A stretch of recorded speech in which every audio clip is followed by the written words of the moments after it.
En 1946, el Partido Conservador llegó al poder cuando Mariano Ospina ganó las elecciones.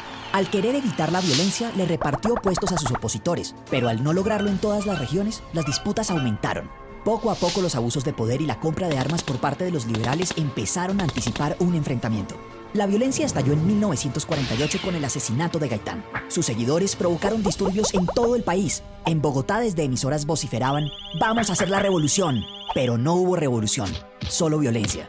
Los pueblos se convirtieron en tumbas. Se formaron guerrillas liberales y ejércitos conservadores que por igual desplazaban a las familias de sus tierras. Los enfrentamientos habían acabado la vida de más de 300.000 personas cuando el general Rojas dio su golpe de estado en 1953. Rojas decretó una amnistía general y la mayoría entregó las armas. A medida que se convirtió en un líder carismático, empezó a distanciarse de los partidos tradicionales. Así que desde los periódicos, la oposición liberal y conservadora se hizo férrea. La solución de Rojas fue cerrarlos.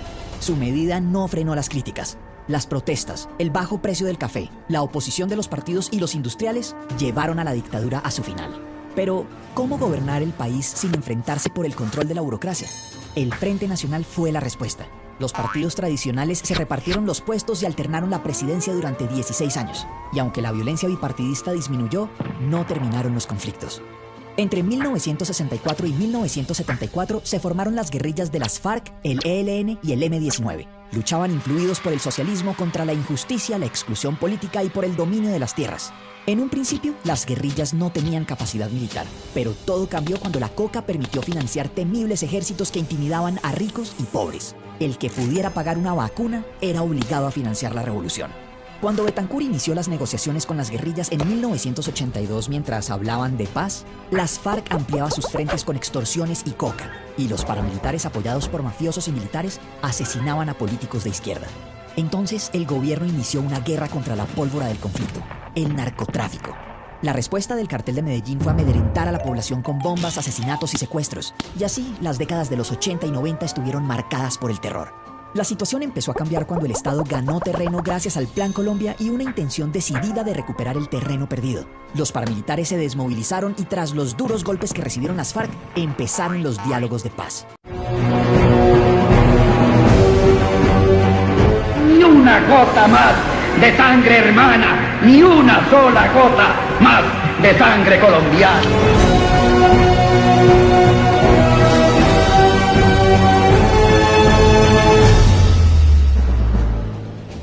A la FARC y al ELN me dirijo con la esperanza de que me escuchen y de que escuchen el clamor de toda la nación. Me voy a sentar a negociar con la guerrilla en el momento en que esté seguro que es un diálogo útil. Pero la reconciliación demanda un gobierno capaz de organizar un liderazgo colectivo por la paz.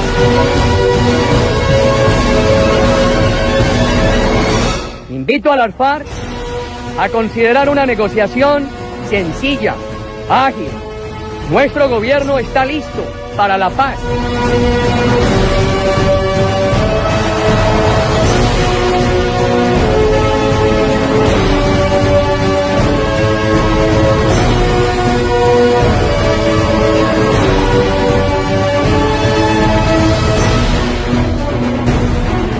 Que este sea el último día de la guerra. La paz se hizo posible. La paz es posible.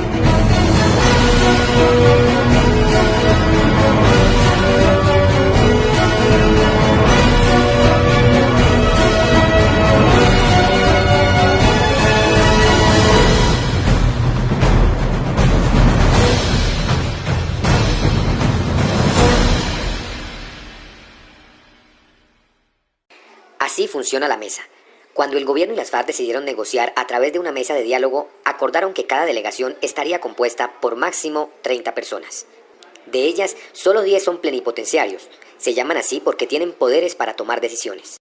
Vamos a ver cómo funciona la mesa. La base de discusión es la agenda que contiene 6 puntos. Para avanzar más rápido, gobierno y FARC se han apoyado en sus delegaciones completas para que vayan discutiendo algunos temas. Fue así como en agosto de 2014 nombraron 2 subcomisiones, la de género y la del fin del conflicto.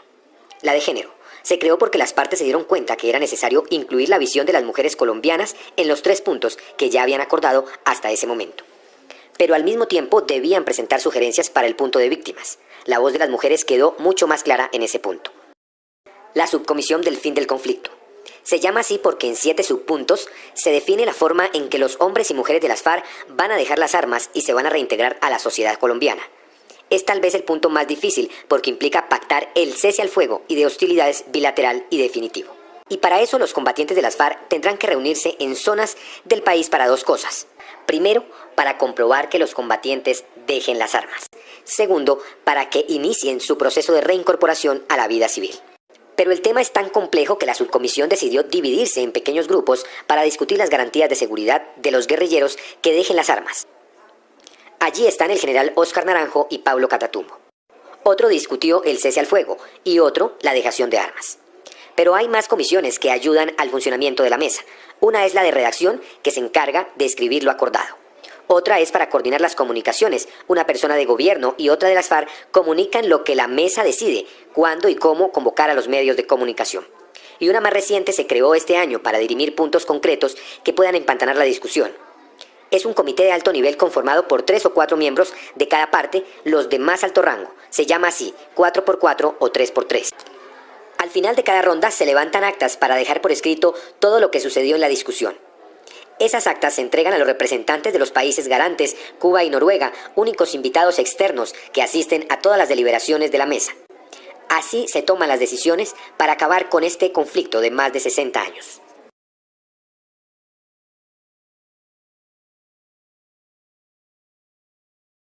Para llegar a la paz, es necesario hacerle frente a una pregunta bastante peluda. ¿Qué hacemos con respecto a todos los crímenes que ocurrieron durante la guerra? ¿Qué tipo de justicia se necesita para seguir adelante?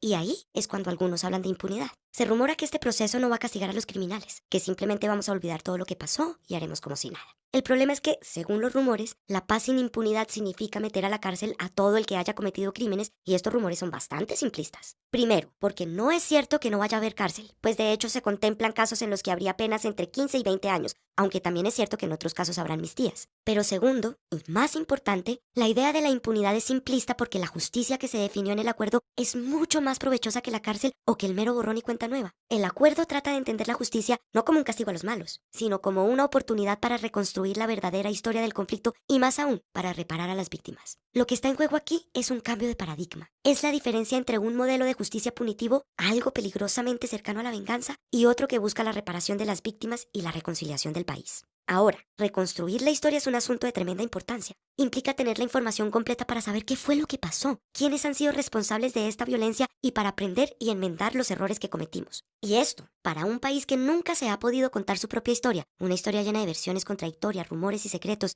es una de las claves para poder avanzar. Entonces, ¿cómo vamos a reconstruir la historia del conflicto? El acuerdo de paz en este punto es realmente estratégico. Y recordemos que se trata de una negociación. Sería ingenuo esperar que una de las partes accediera a entregar las armas y meterse a la cárcel sin más. Para poder conocer lo que pasó y que además se haga justicia y que todo esto cuadre dentro del marco de una negociación, la idea es que todos los que participaron, de forma directa o indirecta, reciban una serie de incentivos para que revelen la verdad. Y con participantes nos referimos a guerrilleros, militares, paramilitares, agentes del Estado, financiadores y a los que dieron apoyo político. Todo este proceso será cobijado por un nuevo marco legal conocido como la Jurisdicción Especial para la Paz. En ella se propone estudiar caso por caso para determinar quiénes pueden acceder o no a las amnistías. Si el caso es amnistiable, la persona juzgada debe reconocer su responsabilidad y contar toda la verdad para conocer los detalles del delito y a los responsables. Y el tema de la verdad es fundamental. Si ayuda con esto, su pena sería trabajar entre 5 y 8 años bajo la vigilancia del Estado para las comunidades afectadas u otras obras sociales. Si no lo hace, entonces iría a prisión.